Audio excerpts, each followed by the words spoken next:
Live from Orlando, Florida, you're listening to the Orlando Magic HQ podcast, the voice of Magic fans. Join us every week for a unique fan perspective on all of the latest Magic news and updates. The show starts now. What's up, Magic fans? Welcome back to another episode of the Orlando Magic HQ podcast, brought to you by the Believe Podcast Network and Bet Online. We're your hosts, Al, myself, Anthony. Today is Friday, January 10th, and we're recording this the night before. Thursday night, Magic end up losing to the Minnesota Timberwolves, but there's some really good news right around the corner. We just made, there's like a 99.9% chance that we'll be getting Paolo Banchero back after a long, what felt like a 6-month absence in his 2 months absence. But, man, the Magic in desperate need of some healthy bodies. So, Magic might be looking to be in better shape. Al, what's going on, man? How you doing? Happy New Year. Happy New Year, man. Yeah, first episode of 2025.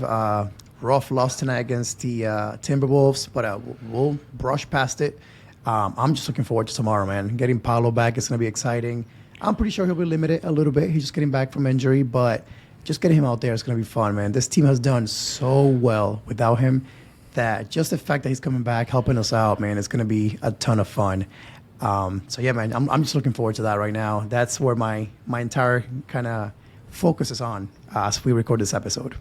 Yeah, man, you should be extremely proud. Everyone should be extremely proud of what the Magic and Coach Mose have been able to do without Paolo Banchero, without Franz, and even without Jalen Suggs, man. Teams don't survive without their best players. And when it comes down to maximizing your roster, Coach Mose has done exactly that. So we're going to touch more on what the future holds for the Magic. In today's episode, we're going to be talking about Paolo Banchero coming back, Magic doing some out of character reporting, coming out and telling the fan base, man, exactly what's going on with their injured players. So we'll talk more about that in a little bit. And then trade deadline, we get closer and closer to that day, so we'll talk about that. But before we get into some Magic talk, just a quick word from our sponsors, Bet Online. Bet Online continues to be the world's most trusted betting platform and your number one source for online betting in 2025. Whether you're a seasoned fan or a first-time bettor, BetOnline is your ultimate game day companion with the largest selection of odds on everything from football to NBA, college basketball to NHL and UFC. BetOnline is the number one sports betting source for the new year. From touchdowns to three-pointers and hat tricks, BetOnline has you covered on every play, every win. BetOnline, the game starts here. Also, don't forget to check out our man Brandon Kravitz. All new episodes of the Zone Heads podcast with Brandon and his new co-host Zach are available wherever you download your favorite podcast. And catch BK live on In the Zone weekdays on 96.9 The Game, starting at 3:30 p.m. Man, the Magic keep going back and forth with their wins and losses. Starting off with a loss against the Knicks. You beat the Brooklyn Nets immediately after that, followed by a loss to Detroit, a win against Toronto, a loss against Utah, a win against the Knicks, a huge win. Cole Anthony, man, props to him. Props to Wendell Carter. J.I. had a really good game, and then you end up falling to the Minnesota Timberwolves. Are you tired of this back and forth? Can we get a couple strings back on consecutive wins? I feel like the Magic are definitely due for it. Dude, it's going to start happening for sure. The schedule is rough for another 2 weeks. I was looking at the schedule for January, and we always knew December, January were going to be really rough. Even with Paolo and Franz in the lineup and Suggs, everyone healthy, that schedule was brutal in December and January. So we're getting towards the end of that. After that, if I'm not mistaken, we have the easiest schedule remaining in the NBA. So again, 2 more weeks of surviving. I'll take this win-loss. Like, I'm okay with this because that means that we're staying afloat. We're staying in the top 4 in the East. So as long as we don't go on a bad losing streak, which again is possible because Paolo is still not 100%. We know he's going to need a couple games to get back to normal. As long as we don't lose, 2-3 games in a row, I'm okay with that. So it hasn't been ideal, but it's way better than we expected. To your point, man, Cole Anthony, shout outs to him. We've talked about him a lot on this podcast the last 5 episodes, I want to say. Game winner against Brooklyn. Huge game against the New York Knicks in MSG, which he loves to play there. So no surprise there. But man, I just feel good. I feel happy for him because it's been an up and down season. We know that. Even today, not the best game. But the fact that he saved us, I think Delando on X keeps saying like another game that Cole Anthony won us. It's up to 4 now. Games that he's shown up in single-handedly has brought us back and helped us win that game. So again, a lot of people hate on Cole Anthony. He's not the guy that he used to be, all these things. And I agree. Let's not lie about that. He's been really inconsistent this season. But man, 4 wins by himself, without Paolo, without Franz, I'll take it. So it's been a great stretch. Again, it hasn't been ideal without our healthy guys, but the team has survived. And I think we got to be proud of that. We're on the eve of Paolo coming back. I think we got to be positive, think positive, and just know things are going to get better. So to your point, I do predict a solid winning streak once Paolo gets back. France should be no more than a couple of weeks, maybe 3 weeks away. Once that team is healthy, easy schedule, maybe around All-Star break, it's going to be fun to watch this team, man. And we're going to go on a nice winning streak and go back to being 9, 10, 11 games over 500. Yeah, I mean, listen, you bring back Paolo Banchero, your bench automatically gets better. We're asking bench guys to be starters and to be able to produce starting numbers, and that's just not realistic. You got a traveling Queen that's playing way more than he should be playing. I love everything about Tristan da Silva, but he should not be in our starting lineup. Obviously, Magic are deep, man, and that's the benefit of being the double-edged sword, and we've talked about this before. I've said this numerous times on the podcast, but this is amazing experience for these guys, because when our guys start coming back and we become more healthier, you're looking at a second unit that is prime, polished, and ready to go, ready to step in. The great thing about Cole Anthony is that, you know, I saw the statistic today. They showed it on air, man. 30-plus games where he was only averaging, like the first 30, I believe it was like the first 35, 36. I couldn't remember the number, but he was only averaging 5.1 points a game. He had so many DMPs in just the last 10 to 12 games. You know, his average is 12 points and up. Now, yeah, you're right. He's won us 4 games by himself, and I think that does a couple of things. One, I hope that it's a reminder to him, right? Because Cole Anthony thrives off of confidence, man. He's 9 times out of 10 the smallest dude on the court, but his play is so much bigger than that. So for him to be reminded, him having those big games to remind himself that, you know, he's still that dude, man. Not too long ago, this is someone that was sounding disappointed during press conferences that he isn't a starter. He views himself as a starter. But on the flip side of that, if Cole Anthony isn't a part of our long-term future, you're looking at someone that is reminding, like, the rest of the NBA that this is still somebody that has a lot of talent left, and that allows for his value to continue, right? If we're going through out this whole entire time and he's still averaging only, you know, that 5.1 getting DMPs, you know, his stock and his value just wouldn't be attractive to any basketball team. So there's so much good that comes with Cole Anthony playing good basketball, depending on, you know, whatever the plans are for Cole Anthony. I hope that it's with us, but if it's not with us and there's an opportunity for us to improve the roster, there's avenue there. But, you know, it is good to see him thrive in where he feels most comfortable in New York. And, you know, he's done the best that he can, and way more than what we've asked to kind of help keep this ship afloat until reinforcements comes back. Yeah, man, and we're on the eve of that, so it's going to be interesting to see what happens now with Paolo coming back, what adjustments they make to the starting lineup. Let me actually ask you that now. I had it later in the episode, but what do you think mostly should do now going forward with the starting lineup? Do you see mainly at the point guard position? Because again, we haven't talked about it yet, but Suggs is also injured right now. So you're starting Cole Anthony right now. With Paolo getting back, do we continue starting Cole, or should we bring AB into the starting lineup since we'll have a little more offense with Paolo, I'm assuming, in the starting lineup starting tomorrow? Yeah, I don't know. I think that you keep Cole Anthony there. you're trying to win as many games as possible, right? And sure, you can say it makes the most sense to be able to bring more offense off the bench, but nah, man, you stick with your vets, right? We're considering Cole Anthony a vet now. You stick with your vets and you try to do the most that you can with what you got. Magic are still hurting.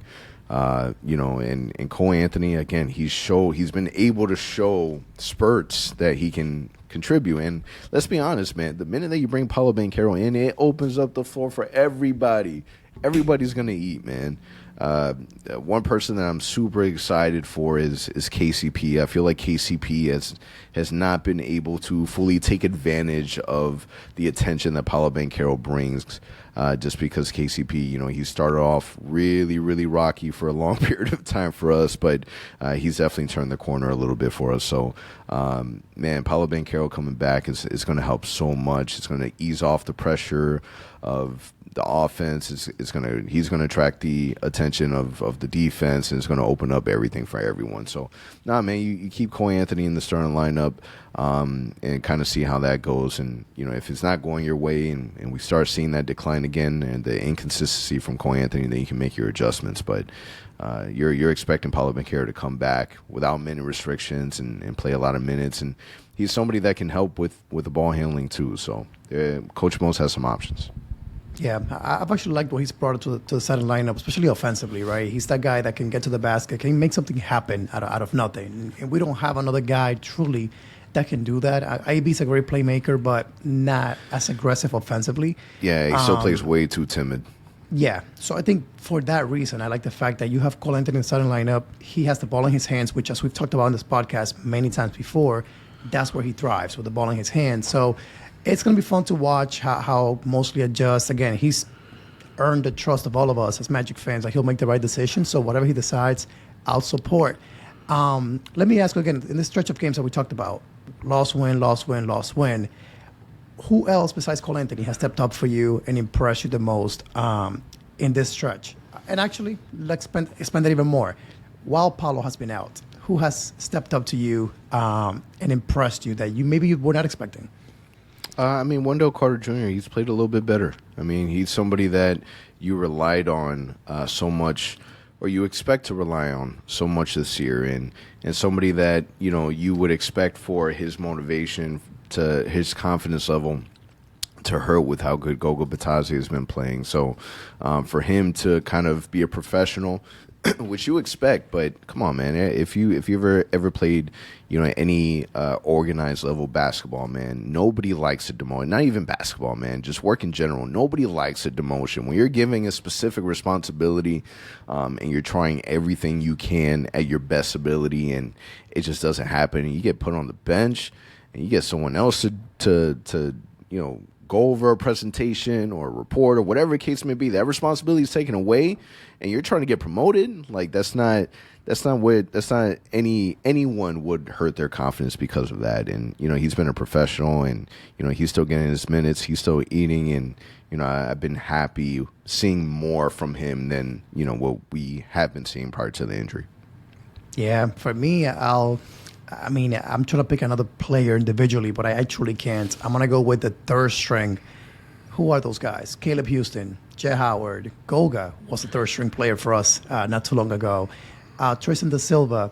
Think about the fact that is our starting lineup, or has been for the last week or so. And yet, the Magic have gone, we talked about it earlier, 19-15 without Paolo. But think about this. They actually lost the first 4 games when Paolo went down. So in reality, if you forget about the 4-game losing streak, the Magic have gone 19-11 without Paolo, and in a large part of that too without Franz. It's surreal to me. And the fact that, again, Goga stepped up from a third string player to a starter. You've had Tristan Da Silva doing the same. Now you have Caleb doing the same. Jay Howard coming off the bench, but definitely playing much better as of late. So The fact that you got Coach Mosley, how do you do that, man? I don't know about you, but it's the opposite of what you're saying. You're now in our world of banking, you're a teller. And all of a sudden you're told, hey, guess what? From being a teller, you'll now be a manager because we don't have nobody else in this branch to operate the bank. Go do it. Can you do it? Probably for one day. But to be told do it for a month, for 2 months, that location is not going to do well in any aspect, restaurants, bank, whatever you want to talk about. So the fact that he got this team believing, playing hard, not missing a beat defensively, dude, Coach Mosley has done an incredible job. But that third string for us has been crucial because it's allowed Wendell, J.I., AB to come off the bench and stay on that role and not have to kind of get too impacted there. So, again, that has been huge for us. I think the third string to me has been impressive. And to your point earlier, when Paolo's back, Jalen, Franz, those guys have that, confidence at an all-time high. So come playoff time, come to that stretch of games in April where we have to win certain games. You trust those guys now to come in and give you a solid 5-10 minutes off the bench and keep you afloat. That's going to help us a ton come playoff time. Not just that, man. There's been so many moments since Paulo's gone down, even since Fran's gone down, that the Magic go on a huge deficit. And, man, the Magic find a way. I mean, obviously it didn't happen in today's game, and you can't expect it every single time. Like, that is not something that you do on purpose. But there's been so many times where the Magic put themselves in a hole and they find a way to crawl back out and steal away a win. So we've seen Shaquille O'Neal has said it. Other personnels have said it as well. Personalities have said it as well. The Magic, you just can't give up on them. It doesn't matter who they have on the floor. It does not. It's their brand of basketball. It's their identity. It's their quote unquote culture. Like the Magic, they play together, and that's all Coach Mose, man. Coach Mose is getting the most out of his players, and they created this identity of, it doesn't matter how much you knock them down, beat them to the ground. They're gonna come back up, and we're gonna keep fighting, man. And it's been so fun to watch. So now, like, how does that dynamic change now when Paolo Banchero comes back? Like, somebody, as a polar figure, as Paolo Banchero, who is going to drastically change the way that we play basketball. You mentioned the 4-game losing streak early on. It took an adjustment for all these guys to figure out a new way to play. Now Paolo Banchero coming back, I honestly wouldn't be surprised if we saw some growing pains with Paolo Banchero being added back to the mix. And I'm not to say that Paolo Banchero is a selfish player or anything like that. Paolo Banchero is very, very team oriented. But the amount of usage, the amount of shooting, the attention, whatever it is going to be an adjustment for this team with Paolo Banchero coming back in a good way, though, because you're getting a player that wants the ball in his hands and wants to put up 20 plus shots, and it's exciting, man. If you're out there and you're watching, you've been sticking with, and that's the thing. The casual fan does not watch these games. The casual fan does not. The minute that Paolo went out, they stopped watching. The fans who are a little bit more than the casual fans, the minute that Franz Wagner got hurt, they stopped watching. And then the ones that are a little bit under that, the minute that Suggs got hurt and you don't have those three, more people stop watching. So if you stuck it through, those 3 levels of injuries and you continue to support the team and watch, getting Paolo Banchero is a treat, and you guys deserve it. Yeah, man, I'm excited to see it. I think to your point, there'll be some growing pains, but I'm excited to see if he's 100% healthy, which the Magic have said that he is, that oblique is 100% healed. You get this guy shooting 20, 25 shots a night, he's going to be right back before he left, where he was averaging, 27, 28 points a night, scoring 30, 40, 50. It's going to be fun. Again, as a casual fan, as a fan of the Magic, just having that guy you can throw the ball to and go get me a bucket, we don't have that right now. We're doing it by committee. We're doing it by who's hot that night, get the ball to that guy. But getting this guy to say, hey, get the ball on the top of the key, create something. If it's not there, get the open guy. They can shoot. It's going to be fun. It'll take some adjustment for sure. And we have, again, a tough schedule, so it won't be pretty at times. But, man, you cannot deny the fact that this guy's going to make us way better right away. Again, Franz shouldn't be too far off. We haven't gotten an official word on when he'll be back, but we know he's already kind of doing some drills. We've seen him on videos after practice doing some work. So he shouldn't be too far off. But knowing the Magic wouldn't surprise me if it's another month or another maybe 3 weeks or so. But definitely will make a huge difference having Paolo in the starting lineup, hopefully starting tonight, which actually we know it's going to be tonight against Milwaukee. But, man, I just cannot wait to hopefully it's Paul Porter who's going to be at the arena making the announcement of his name when he's introduced, because, man, that arena is going to go crazy for sure. Yeah, man. No Paolo, no Franz, no Suggs, no Mo Wagner. Your top 4 offensive players on the team. If you continue to watch, you're a sicko. So shout out to the sickos, man, for holding it down. Magic still holding on to the 4th seed in the East, 22-17. These next 2 games against the Bucks are going to be huge, and you're right, the schedule does not get better. Magic take on the Milwaukee Bucks, then you got the Celtics, and then the Nuggets, and you got the Bucks again. Like you're going against some really, really strong, heavy hitting teams, man. It's not going to be easy. So perfect time for Paolo Banchero to get back, but you can capitalize that space the 2 games that you're playing against the Bucks, because right now they're holding down the 5th seed, and you can really put some space in between you and the Bucks. So there's a lot to be excited about there. If the Magic can capitalize, man, that's going to put them in some really good spots. Now, the Magic coming out and confirming that Suggs had a strain to the lower back, confirming that there's no day on his return, but avoided what appeared to be a major injury, and then also reporting that Mo Wagner underwent a successful knee surgery. So what are your thoughts on the Magic coming out and just telling us point blank, like, what's going on with our injured players? I was shocked. I was like, what is this? Like, we haven't gotten this since Waltman got to town. Like, it's been 7 years that we haven't gotten updates like this. But you notice there's no time span. There's no nothing. There's no date, no nothing. But this is where they're at. It's their favorite thing to say. They'll be back. Well, their return will depend on how they respond to treatment. That's their favorite quote. It's thrown out there by the coach, by the front office every single time. But let me start by saying this, man. I am just happy that Jalen Suggs' injury is not worse than what it looked like. Because when he got hurt, and let me preface that by saying that the game before that, he kept holding his lower back. At the free throw line, when he was fouled, he kept holding his lower back. I'm like, oh, crap, here we go again. And the next night, he just reaches for the ball, and he just collapses. And he cannot get up, he cannot walk, he cannot stand. I'm like, oh, my goodness, what is going on? The fact that it's just a strained back, we caught a break there because it looked horrible when it happened. The NBA social media accounts were tweeting about it. I'm like, oh, here we go again.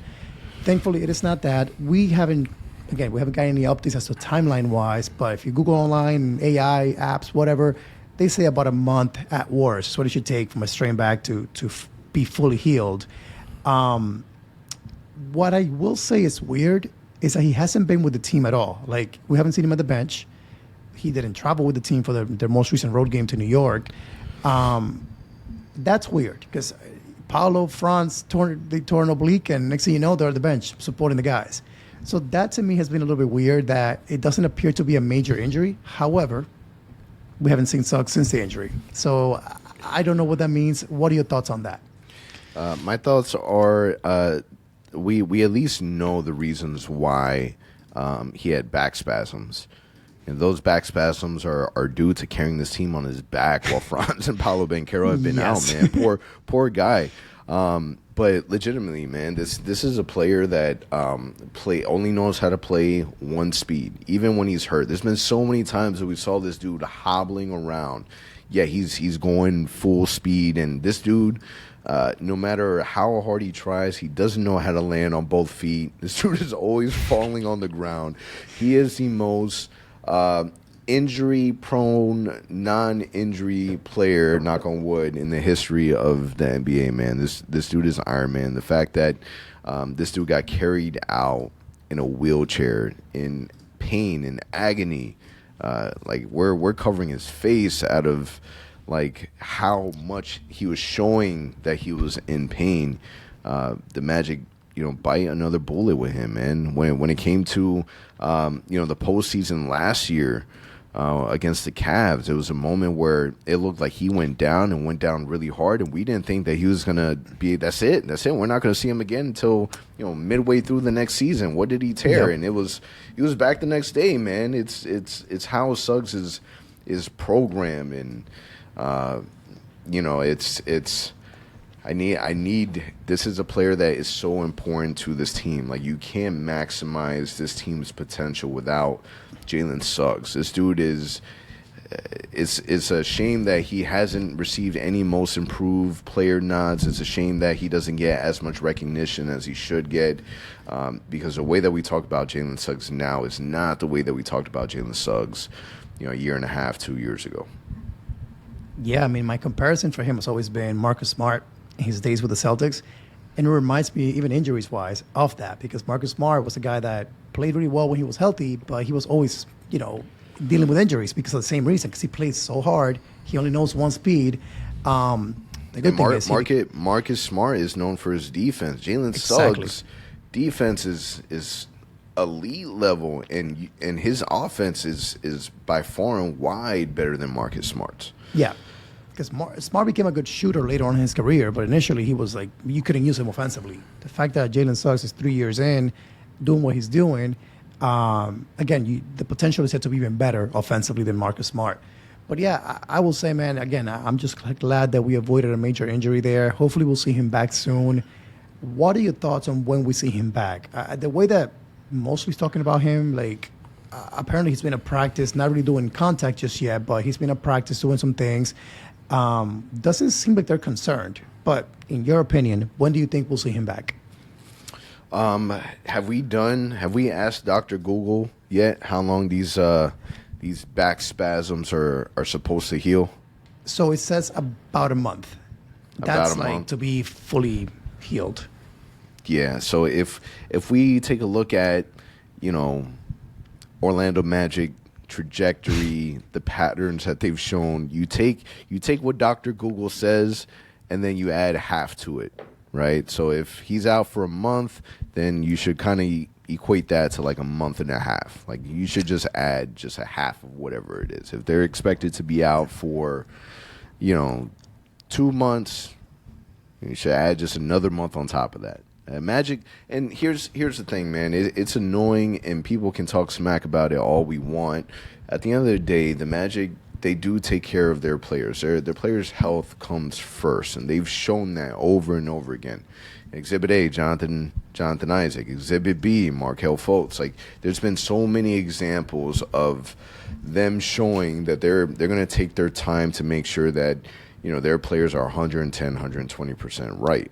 The only player that hasn't really aligned to has been Jalen Suggs, because it doesn't matter how much that dude gets hurt, we find a way to bring him back early. I think Jalen Suggs is like the anomaly. He's the exception to the rule. But yeah, man, if it says a month, I would definitely prepare for a little bit more after. The Magic, they're going to take their time, and if we're being honest, Jalen Suggs deserves it. He needs a break, man. So I just Googled it again to make sure, and it does say here, a couple of weeks to recover, with most people experiencing significant improvement within 2 weeks and a full recovery within a month. So seems like the full recovery is a key word here. And again, if you're the Magic, you're trying to take care of him, maybe that month is what you want to target. Sucks, right? Because you got Paolo back, and you're like, man, finally we got Paolo, but then now you got Franz a few weeks away, you got Suggs a few weeks away. Hopefully nobody else gets hurt in that time frame. And dude, Paolo, welcome back. Franz had to do it by himself. Jalen Suggs had to do it by himself. Paolo, it's your turn, my man. It's your turn. I mean, they've done a great job staying afloat. Paolo's going to have to experience that a little bit now and help us stay afloat. Talking about Mo Wagner, number one, great that the injury, the surgery is behind him now. It's all about recovery now, and that's going to be a sucky 10 months of recovery. But hey, at least we're one step closer now. But I definitely want to bring up Wendell Carter. You talked about it earlier. He has been playing better as of late. We talked about it briefly in our last episode. I think that this role for Wendell makes him a better player. I think keeps him more engaged offensively and automatically makes him try harder on defense, try harder in general. What are your thoughts on what Wendell has shown us playing that Mo Wagner role, kind of being that big man off the bench that comes in and goes in and tries to score as many as possible? Are you happy with what he's shown so far? What are your thoughts on that? Yeah, I mean, listen, he's him coming off the second unit allows for the Magic to be able to utilize him as their main focal point offensively, and we've seen the improvements.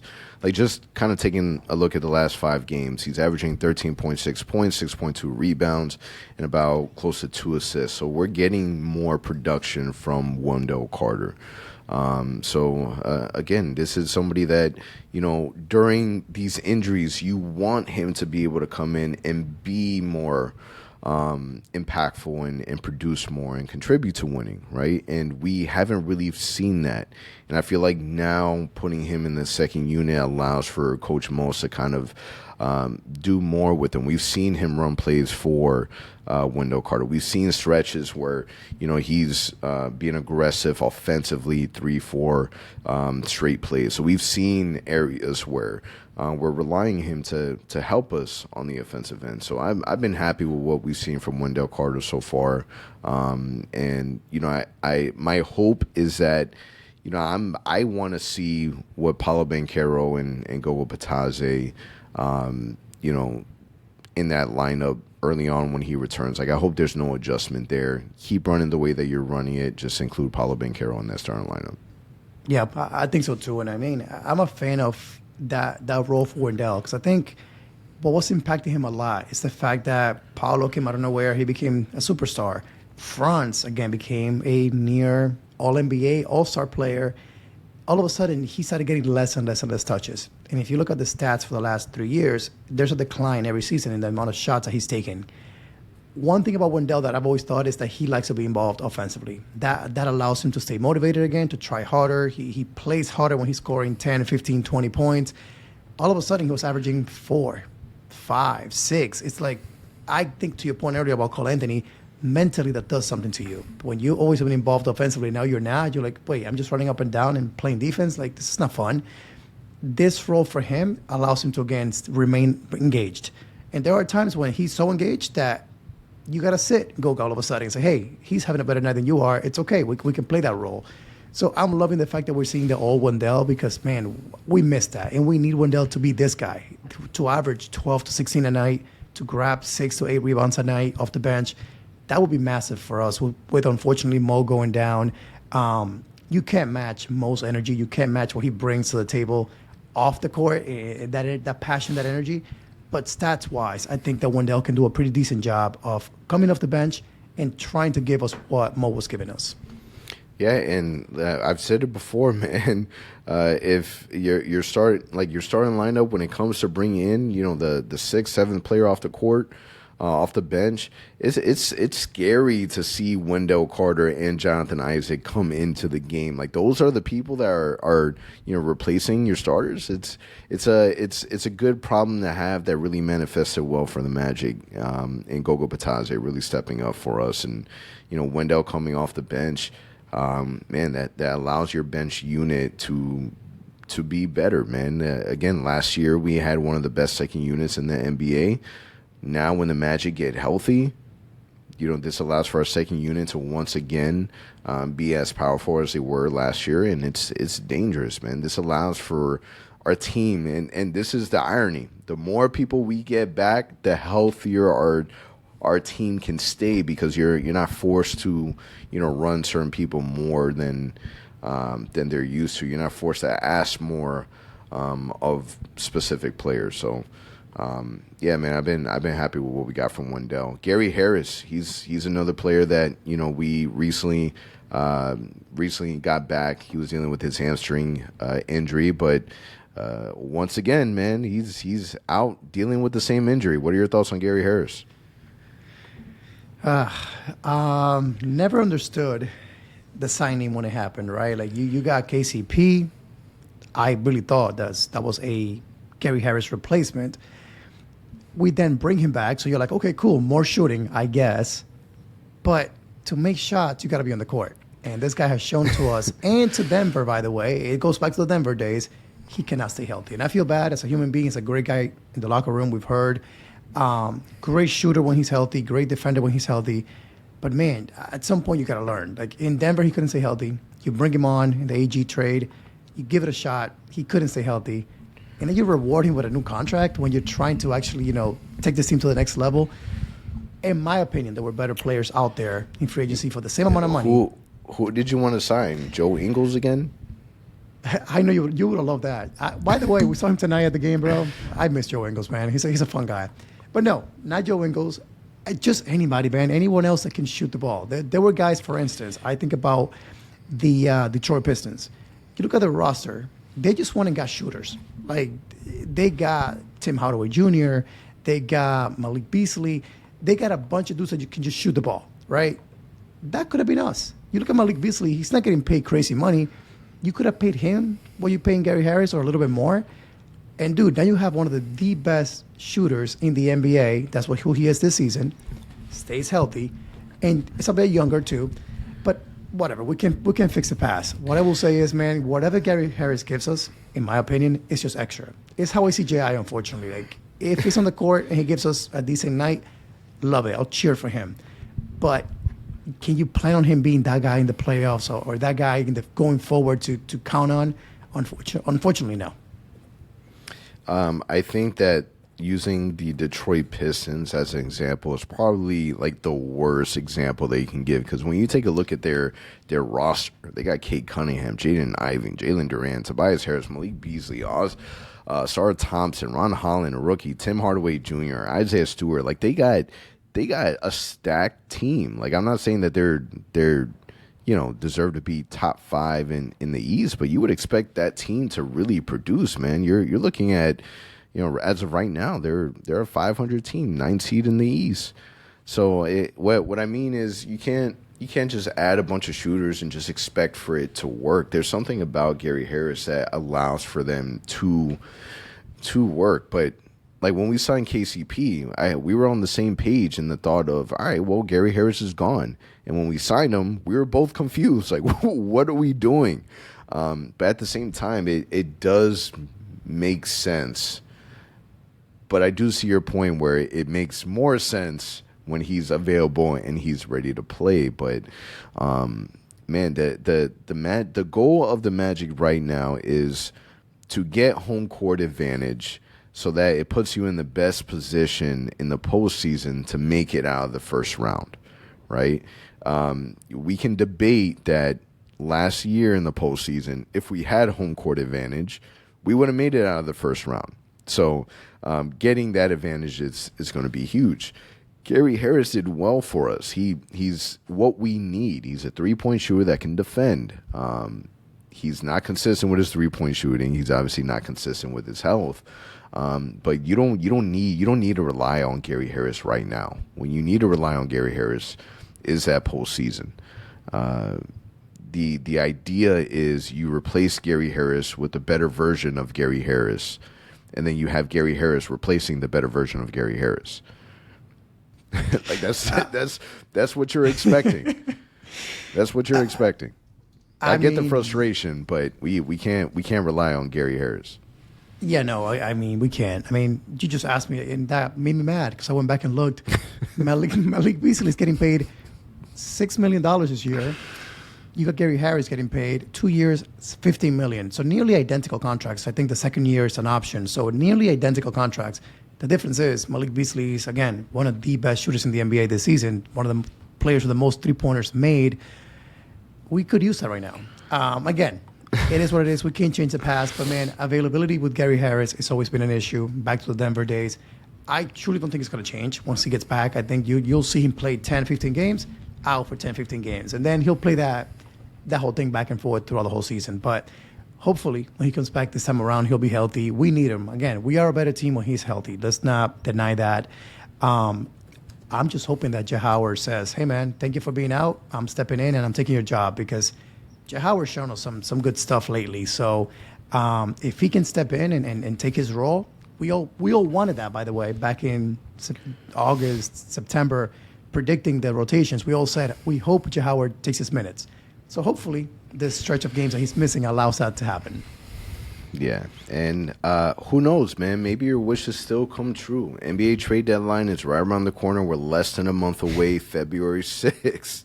The irony is that the Magic, we have heard absolutely zero trade rumors Some small speculation, not by any credible sources. We've seen the Darren Fox rumors, not necessarily tying with the Orlando Magic, but it's the ongoing consensus. Everybody knows that we need a point guard.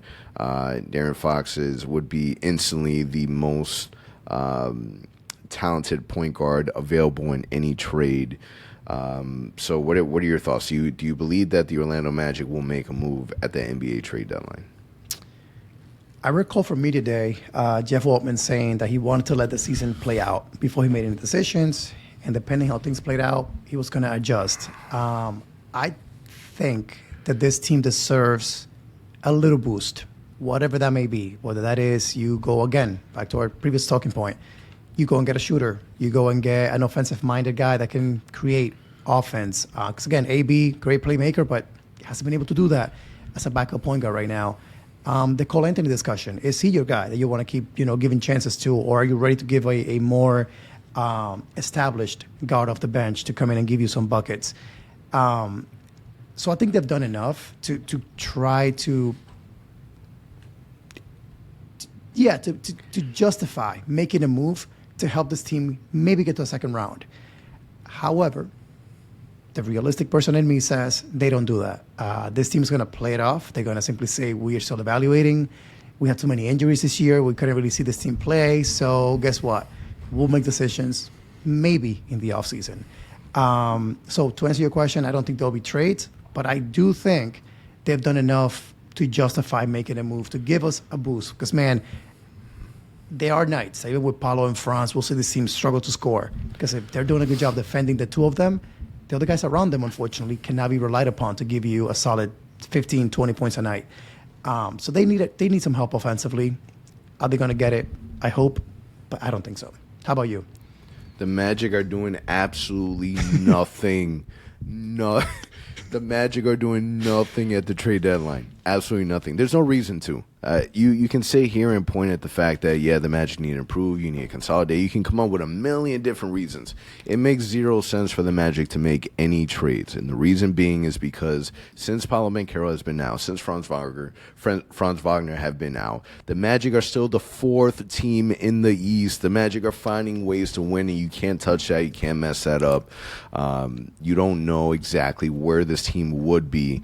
You can debate that this team would be the second, the third best team in the NBA, healthy, just because the Magic, we're the fourth team in the East right now. The Magic have found a way to keep the ship afloat, and it just doesn't make sense for them to make any movements. I don't see them making any big splashes halfway through the season. It just, why would you hurt the team in that capacity? Like, if you did make a move, it would be for a bench player that can shoot a little bit better. But how much better are we really talking about? Is it enough to rock the boat? The Magic are not in panic mode. It's not an emergency. There's nothing that they should do at this very moment to rock the boat. Like, if we're being honest with ourselves, the Magic are not going to the NBA Finals this year. That's not the goal. That's not. Obviously, it's the goal. Every year, the goal is to make it there. But the Magic are working to get there, and you do not make a move to rock the boat. You do not go and trade for Darren Fox halfway through the year when you're the fourth team in the East and you've been able to persevere throughout all these injuries. So if you have any expectations of the Magic making a move, get that out of your mind right now. Set the expectation that nothing has happened. And if something does happen, it's a cool surprise. But if I'm a betting man, which I'm not, I've lost too much money. I would say that it's a safe bet that the Magic are gonna stand pat.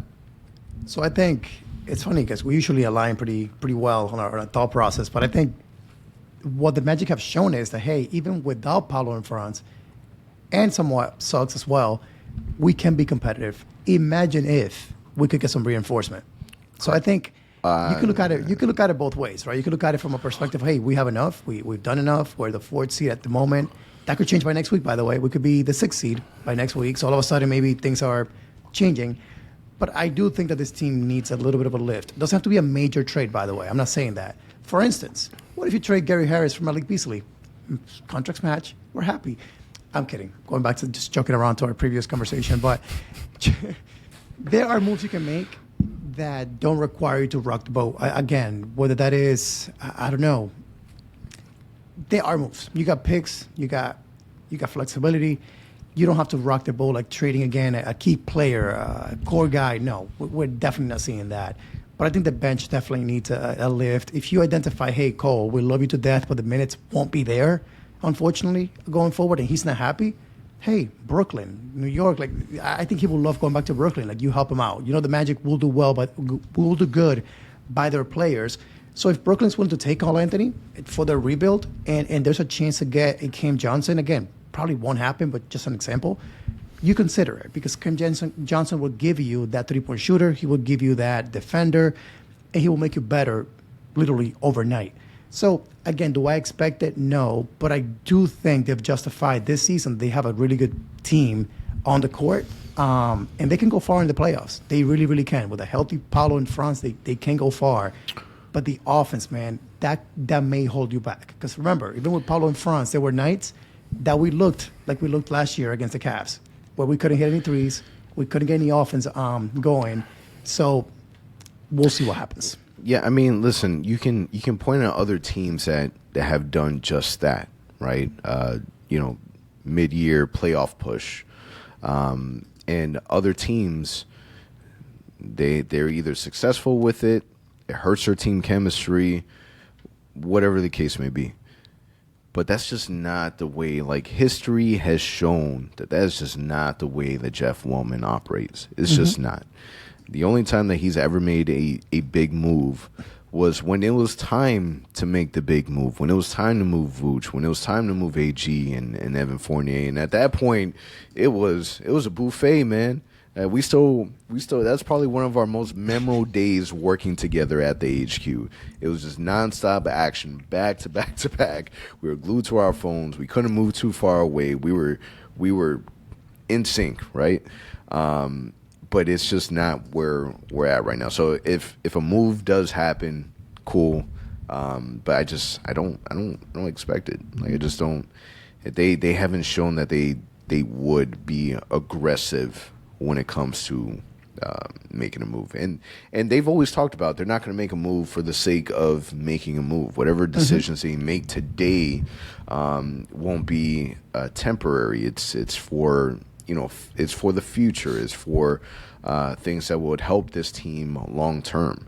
I just don't see what moves that they can make realistically that wouldn't rock the boat and benefit the team at the same time. Yeah, no. And again, if they do make a move, if they do make a move, my opinion is it'll be minor. It will be adding a shooter. It'll be adding maybe a better playmaker or a better guy that can create off the dribble, off the bench. It wouldn't be, again, trading for a superstar. Like, no, nothing like that by any means. So I think we're aligned there.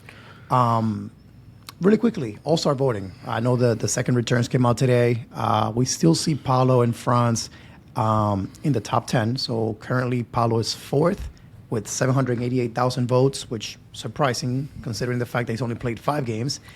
And Franz Wagner getting some love, also seventh in the East amongst forwards with 347,000 votes. So let me ask you this. Number one, thoughts on the return so far. Number two, will Paolo or Franz, or both, make the All-Star game this year? So it'd be cool. Like, it'd be awesome, man. Franz, to me, when we're talking about the two players, Paolo doesn't deserve to be in there this year. Let's be 100% honest. Like, he hasn't played enough games. Franz is definitely a player that I deserves it, man. Like, super, super deserves it. I would love to see him there. But I don't care whether or not they deserve it or don't deserve it. Put both of our guys in there, right? What I do love to see is the popularity out of it. Paolo Banchero, as of the last draw, had 788,000 votes. He's right behind, for the front court, he's behind Giannis, Jason Tatum, and Karl Anthony Towns. He's ahead of Jaylen Brown, Jimmy Butler, Evan Mobley, Joel Embiid, Paul George. Like, these are the guys that he's ahead of. From the guard perspective, he has more votes than Trae Young, Tyrese Maxey, Kate Cunningham, obviously Jordan Poole, Darius Garland, Tyler Hero. So I love to see that he's getting he's only played 5 games this season, and he has that many votes. Like, this is somebody that has been overlooked by other names, Victor Wembanyama, during his rookie season. Like, nobody talked about Paolo Banchero when he is far and wide the best prospect in his class, when he makes it to the All-Star game his second year. Like, this is somebody that continues to be overlooked, continues not to get the respect that he deserves. So it's good to see that he's getting the popularity vote. Yeah, for sure. It's good to see 2 Magic guys in there. And hopefully, soon enough, we'll maybe see Suggs in there too, amongst guards.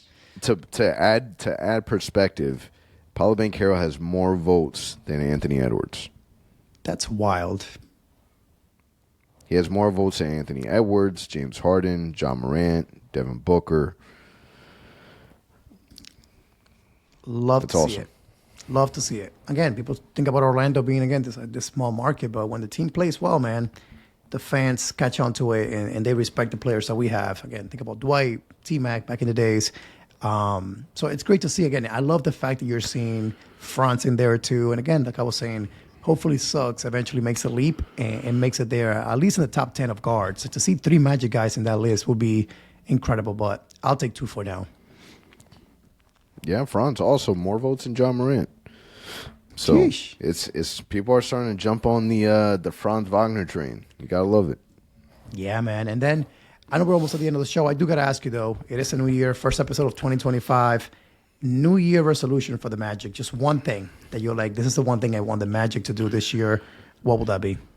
Oh man, no more oblique injuries. That's it. No more oblique injuries. Nah, man, it's if you're not asking for health, you're not watching enough games, man. This team needs to get healthy. It needs to get healthy fast. This is not a 2024, 2025 thing. The Magic have just struggled with injuries for more than a decade. It has been a continued obstacle for every team, every single season for the Magic. It just continues, and I don't know what the Magic need to do. You have so many people that will point at the medical staff. You have so many people that will point at so many different factors, and it's just some really bad luck to have 2 players, the only players in the NBA to have an oblique injury. Are your 2 top players. And oh, by the way, the one player before Franz and Paolo to have an oblique injury was also Cole Anthony years back. It's just nasty, filthy luck. What are they doing in training and practice, bro? I don't know. Something's going on there, but I don't know, man. I couldn't injure my oblique. I couldn't injure my oblique if I tried on purpose. For me, it's got to be, man, you got to make it to the second round. I think that with this team, it's good enough. They've shown us plenty this year already. They have the talent. They have the skills with the health. So following up on your New Year's resolution, if that does happen, this team should have what it takes to make it to the second round. So hopefully they can protect the top 4 situation, stay top 4 in the East. It won't be easy. Milwaukee's playing better. So you got to watch that first, stay top 4, get home court advantage, and at least make it to the second round. That's going to be phenomenal for the fan base, for the players, the growth of this team.